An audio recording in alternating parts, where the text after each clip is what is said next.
Querido, vindo através dos séculos, hoje nós chegamos no vídeo de número 8. Se você perdeu algum vídeo, vá lá no meu canal no YouTube. Você pode procurar a Bíblia com Valente ou Silvio Valente. Você vai encontrar lá no meu canal e você atualiza os estudos para que você interaja dos conhecimentos que você vai adquirir através desse estudo. E eu peço a você também que você compartilhe com mais pessoas. É muito importante, porque a Bíblia, tem muitas pessoas que colocam um ponto de interrogação muito grande, fala a Bíblia é difícil de entender. Mas, da maneira que nós estamos explicando aqui nesse estudo, é uma maneira muito prática, muito fácil de entender toda a Bíblia, não deixando nenhuma dúvida. Então, eu sugiro que você compartilhe com seus amigos, seus parentes, e que você acompanhe desde o início do primeiro vídeo até o final, que nós começamos lá no Gênesis e vamos terminar no Apocalipse. E hoje, meus amados, nós vamos falar sobre a graça, que é a sexta aliança que Deus faz com o homem. Então, hoje nós vamos estudar sobre a graça. O que é graça, meus amados? Graça é o favor de Deus concedido ao homem que não merecia. Nós não merecíamos essa graça, nós não merecíamos esse favor, mas Cristo, amando a igreja, se entregou por mim e por você. Isso é graça. Isso é a verdadeira demonstração do verdadeiro amor. Então, a graça, meus amados, ela iniciou quando? Após a lei, e nós vemos que Cristo veio cumprindo toda a lei, e quando Cristo vem e que Cristo morreu, então iniciou o período da graça, a sexta aliança que Deus fez com o homem. Então, a graça é considerada também a dispensação eclesiástica.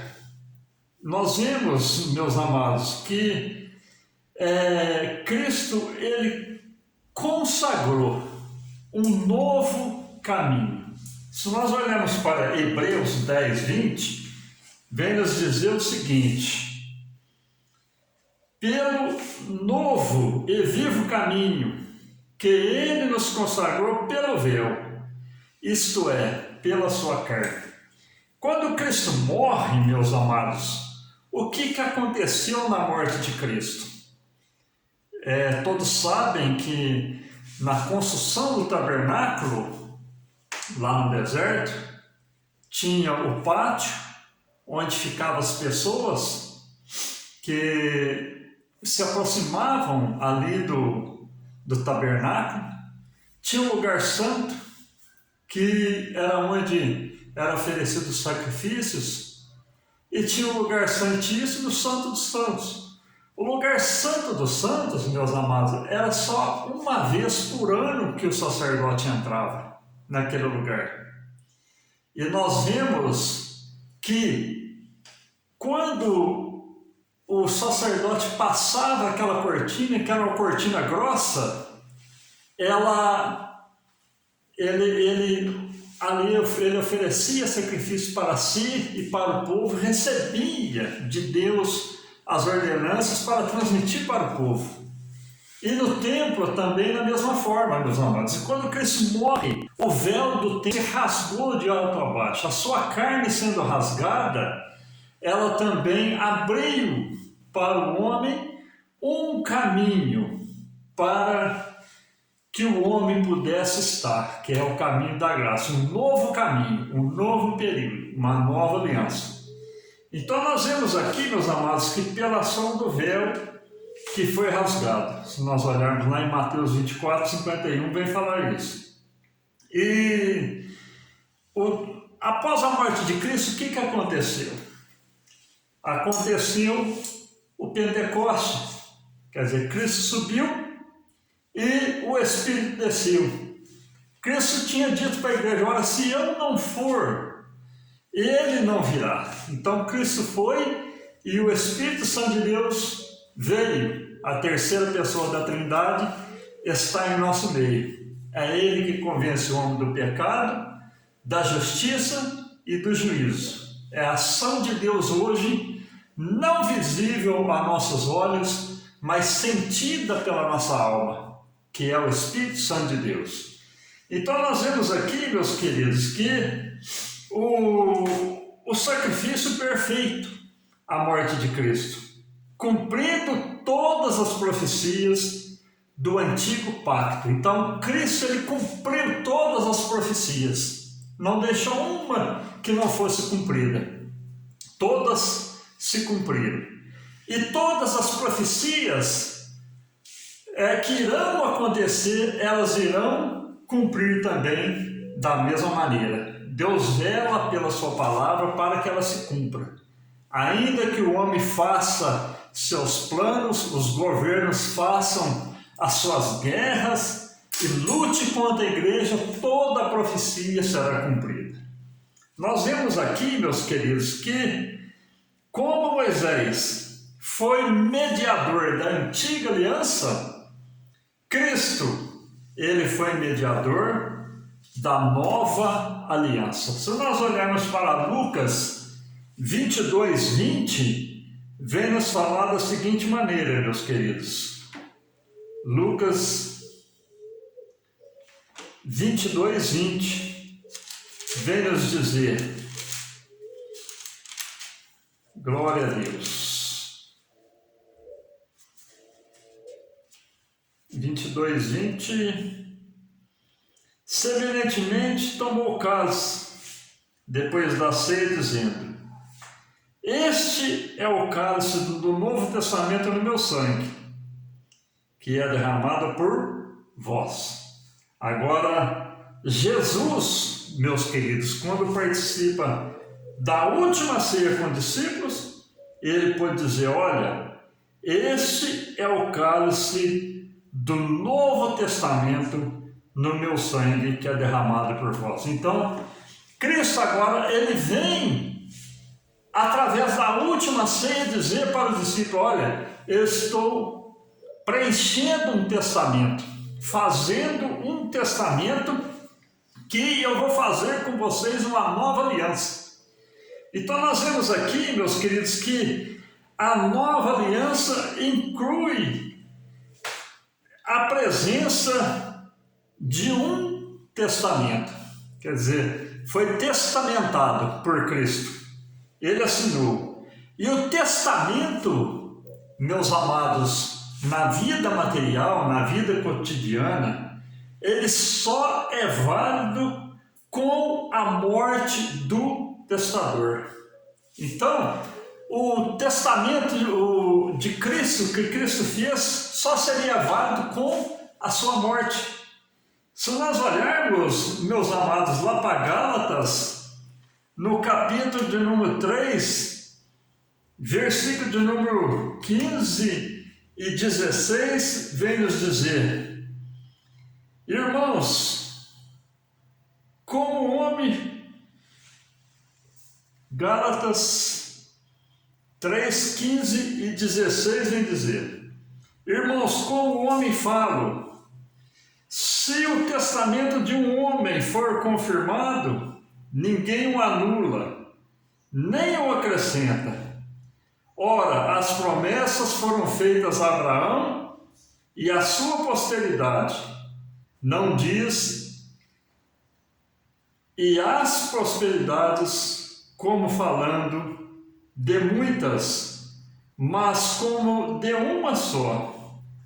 E a tua posteridade, que é Cristo. Então, nós vemos aqui, meus amados, que no versículo 15 ele vem dizer: ninguém anula nem o acrescenta, se o testamento de um homem for confirmado. Então, a morte de Cristo, ela foi um testamento para nós que estamos na graça e recebemos essa dádiva de estarmos nessa nova aliança. Adão teve esse desejo de estar nessa graça.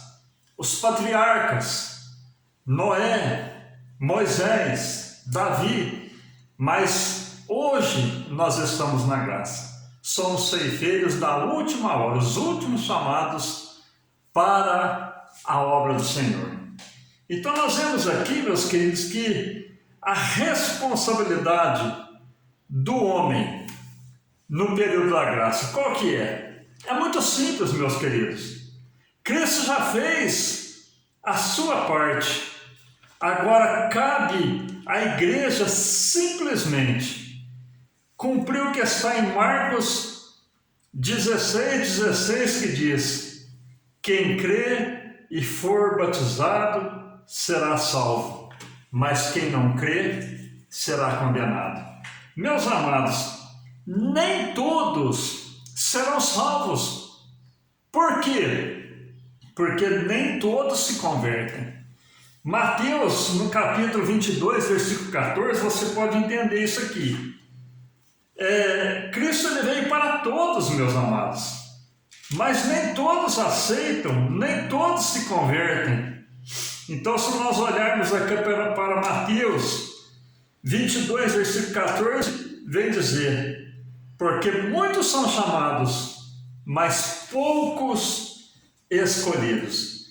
E como que nós podemos compreender isso aí, meus queridos? Hoje, muitas pessoas, meus amados, que não aceitam a palavra e têm a ousadia de dizer: mas Deus não vai ser cruel com toda a humanidade, porque é impossível que Deus, sendo amor, possa condenar milhões e milhões à perdição eterna. Se você olhar para a palavra de Deus, meus amados, na parábola do semeador, o que aconteceu? Uma semente caiu à beira do caminho, outra caiu entre pedras, outra caiu entre espinhos e outra caiu em terra boa. A palavra de Deus, quando ela acha uma terra boa, uma terra fértil, uma alma sedenta para aceitar a palavra, aí a palavra dá fruto. Mas nem todos aceitam a palavra. Se nós olharmos para a palavra do joio, foi a mesma coisa. O semeador semeou, e à noite veio outro e semeou o joio no meio do trigo. E quando foi colhido, o que aconteceu? Teve a separação. Se nós olharmos para o grão de mostarda, a mesma coisa, a palavra do fermento, a palavra do tesouro escondido, da pérola, da rede. Então nós vemos aqui, meus amados, que a graça, quando ela é exposta ao homem, se o homem aceita, então a graça, a palavra, a salvação vem fazer parte daquela vida. E nós vemos que o período da graça, ele colocou fim ao período da lei, à dispensação da lei. Se nós olharmos para Mateus capítulo 11, versículo 12 e 13, vem nos dizer. É bom a gente olhar, estudar um pouquinho, irmãos. Isso aqui é apenas um resumo, né? Porque se a gente for aprofundar, né, fica muito longo o estudo, né? Mas a gente dá uma abreviada aqui para os irmãos entenderem.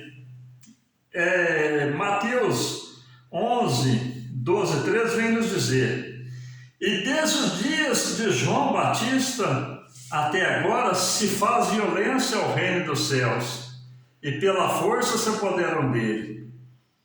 E vem dizer aqui no versículo 11 também: e em verdade vos digo que entre os que de mulher têm nascido, não apareceu alguém maior do que João Batista, mas aquele que é menor no reino dos céus é maior do que ele.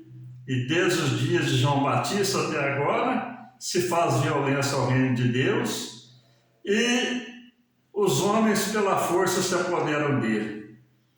porque todos os profetas e as leis profetizaram até João. Então, a lei, ela durou até João. E após a morte de Cristo, nós fomos agraciados com o período da graça, né? O favor de Deus dispensado para o homem. E após a morte de Cristo, meus amados, o que aconteceu? Teve alguns acontecimentos. Primeiro, a descida do Espírito Santo. Como eu já disse,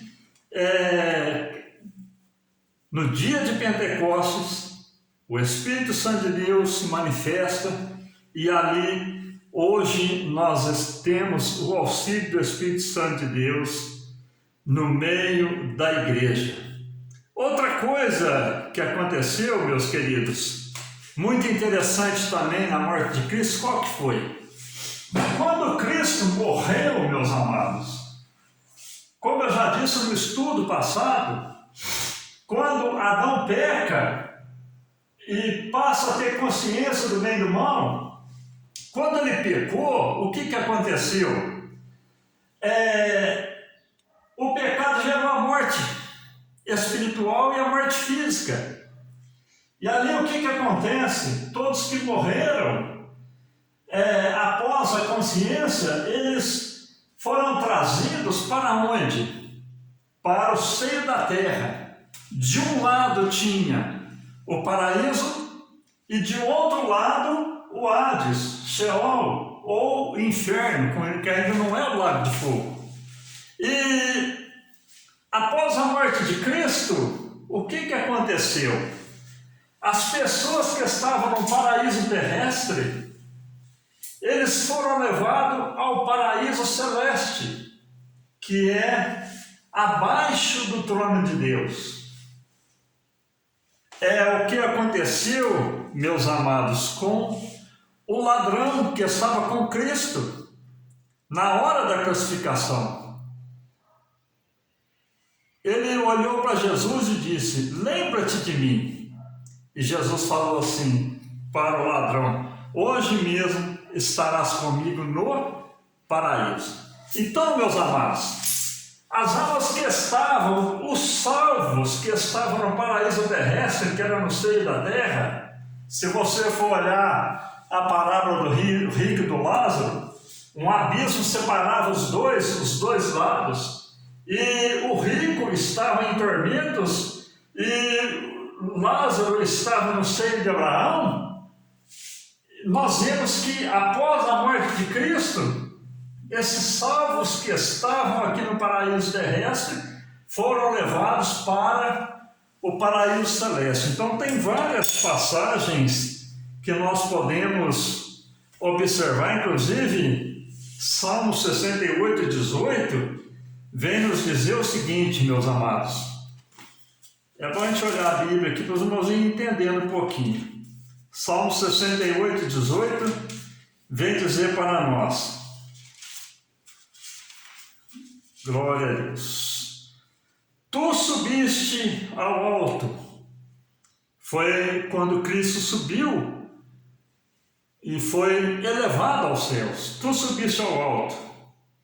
Levaste cativo o cativeiro. Aqueles que estavam no paraíso, ele levou para o paraíso celeste. E vem continuar dizendo: recebeste dons para os homens e até para os rebeldes, para que o Senhor Deus habitasse entre eles. Você pode ler também Efésios 4 e 8, que fala do mesmo assunto. Então nós vemos aqui, meus amados, que após a morte de Cristo também, o que aconteceu? Foi estabelecido o sacerdócio de Cristo. Então, hoje, Cristo, ele é sacerdote. Então, a igreja está debaixo do sacerdócio de Cristo. E outra coisa que aconteceu também, meus amados, se nós olharmos para as cartas do Apocalipse, as 7 igrejas da Ásia, elas têm um significado para o tempo passado e até a igreja atual. Então, do Apocalipse, do capítulo 1 ao capítulo 3, são as revelações do Apocalipse para a igreja do passado até no período da graça. Se nós olharmos para a carta à igreja de Éfeso, e Esmina e Pérgamo, são as cartas simbolizando a Idade Antiga. A carta à igreja de Tiatira são as cartas, a carta simbolizando que a Idade Média. E a carta de Sardes, Filadélfia e Laodiceia para se referindo à igreja atual, ao período da graça. Então nós vemos aqui outra coisa interessante também, meus amados, que, como eu disse, nas alianças passadas teve um período, cada aliança teve um período. E o período da graça em que nós estamos, meus amados, ele já dura mais de 2000 anos. Se nós olharmos para Lucas, Evangelho de São Lucas, capítulo 10, versículo 35, vem nos dizer o seguinte: e partindo ao outro dia, tirou 2 dinheiros e deu-os ao hospedeiro e disse: cuida dele, e tudo o que demais gastares eu te pagarei quando voltar. Meus amados, muitas profecias tiveram, e até tinha um dito popular que dizia: 1000 passará, 2000 não chegará. Então, meus amados, todas as profecias de homens, não de Deus, elas não se cumpriram. Por quê?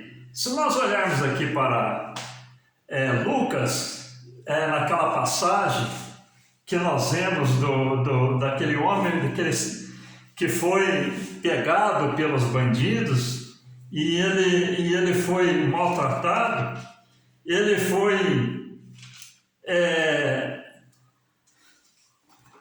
passou por um período ali, um sofrimento muito grande, a parábola do bom samaritano.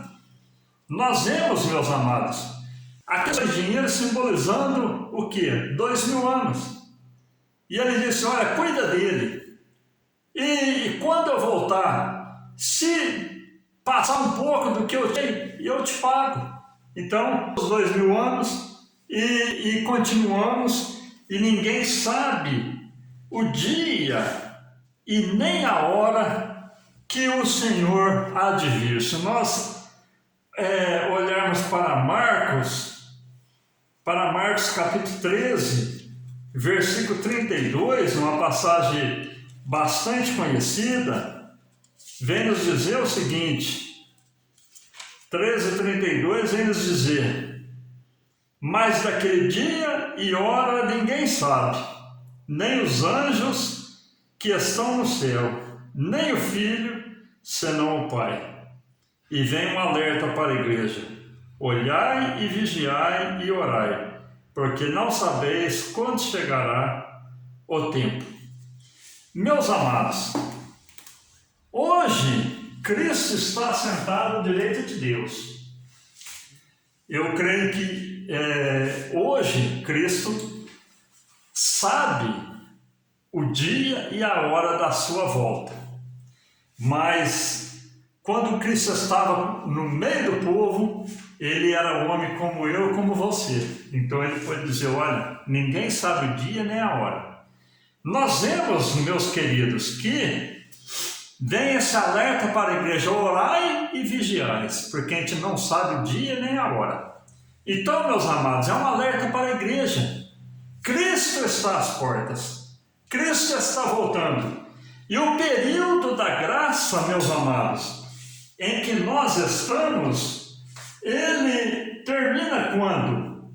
A graça termina com o arrebatamento, que é a segunda vinda de Cristo. Então, o período da graça em que nós estamos, ele vai terminar no arrebatamento da igreja. Se você olhar para o Apocalipse, capítulo 20, e no versículo de número 6, vem nos dizer o seguinte, meus amados: bem-aventurado e santo aquele que tem parte na primeira ressurreição. Sobre estes não tem poder a segunda morte, mas serão sacerdotes de Deus e de Cristo, e reinarão com ele por 1000 anos. Meus amados, feliz do homem que faz parte da primeira ressurreição. Por que eu digo isso, meus amados? Porque quando terminar o período da graça e vier os anos de tribulação na terra, o que vai acontecer, meus amados? Vai acontecer que pouquíssimas pessoas, ou quase ninguém, serão salvas, porque haverá a abertura dos 7 selos, haverá as trombetas, que são juízos de Deus, e nós vemos aqui, meus amados, o derramamento das 7 taças da ira de Deus. Então a terra vai passar por uma grande tribulação.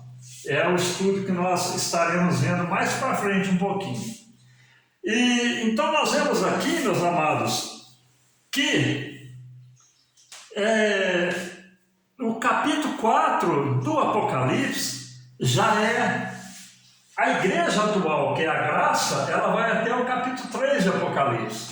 Agora do capítulo 4 para frente já é um período escatológico. Escatológico quer dizer as coisas que sobrevirão após o arrebatamento da igreja. Então nós vemos aqui, meus amados, algo interessante também que aconteceu na morte de Cristo. Qual que foi?